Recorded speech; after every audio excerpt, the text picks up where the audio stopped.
ہماری تنظیم کا جو بنیادی مقصد ہے وہ یہ کہ ہم تمام سنی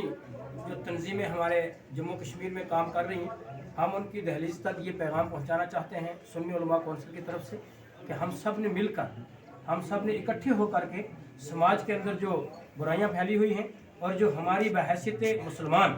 اور بحیثیت مبلغ دین جو ہماری ذمہ داری ہے، ہم سب نے مل کر ان کو نبھانا ہے۔ اور ایک طوفان مچا ہوا ہے اس وقت جو ہے وہ ہمارے سماج میں جو ڈرگس کا ہے، نشے کا ہے، جس میں ساری دنیا میں اکثریت جو ہے ہمارے نوجوانوں کی دن بدن ملوث ہوتی جا رہی ہے۔ اگر ہم اب بھی اس کو اگنور کرتے رہے تو آنے والے وقت میں ہم ایک بیمار سماج کا استقبال کریں گے، ایک اپاہج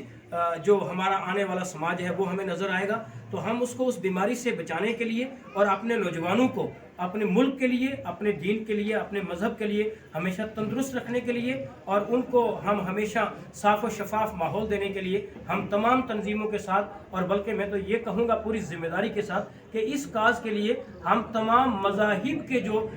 پڑھے لکھے لوگ ہیں، جو تمام مذاہب کے جو ایجوکیٹڈ لوگ ہیں، ہم ان سے بھی ملیں گے، ان سے ہم جو ہے تعاون لیں گے اور انشاءاللہ تعالیٰ سنی جمعیت العلماء ان سے مل کر کے ان برائیوں کو ختم کرے گی۔ السلام علیکم ورحمۃ اللہ۔